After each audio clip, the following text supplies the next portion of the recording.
در سیاست خردمندانه سرور دولت ساحه معارف موقع کلیدی را کسب کرده، تمام غمخوری‌های حکومت جمهوری به این ساحه نگرانده شده است. در پیام نوبتی خویش پرزیدنت مملکت بابت آموزش زبان‌های خارجی توجه خاص ظاهر نموده، مسئولین را وظیفه‌دار نمودند که آموزش زبان‌های ذکر گردیده را از باغچه‌های بچگانه باید آغاز نمود.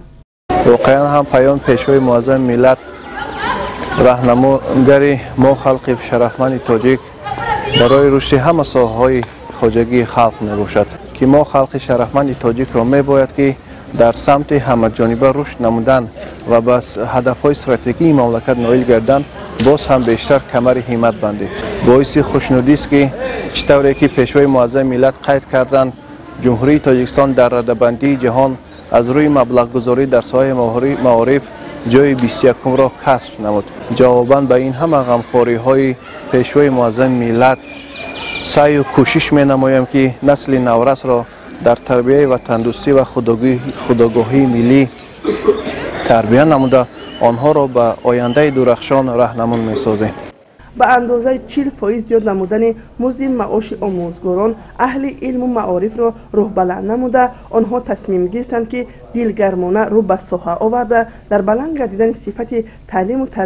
و تربیه نسل مسلح با دانش‌های وسیع زمانوی مساعدت می‌نمایند. پیشوای ملت قید نمودند که به واسطه در سمت تعلیم و تربیه که وظیفه جانی آموزگاران در تعلیم و تربیه است، به واسطه پیشوای ملت در رفت برآمد خود درباره تعلیم و تربیه خوانندگان و آموزش بیشتر و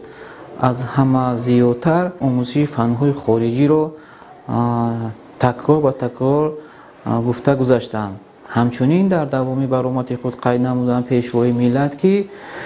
ما در کدام مملکت در کدام گوشه رو دنیا نباشیم باید حتما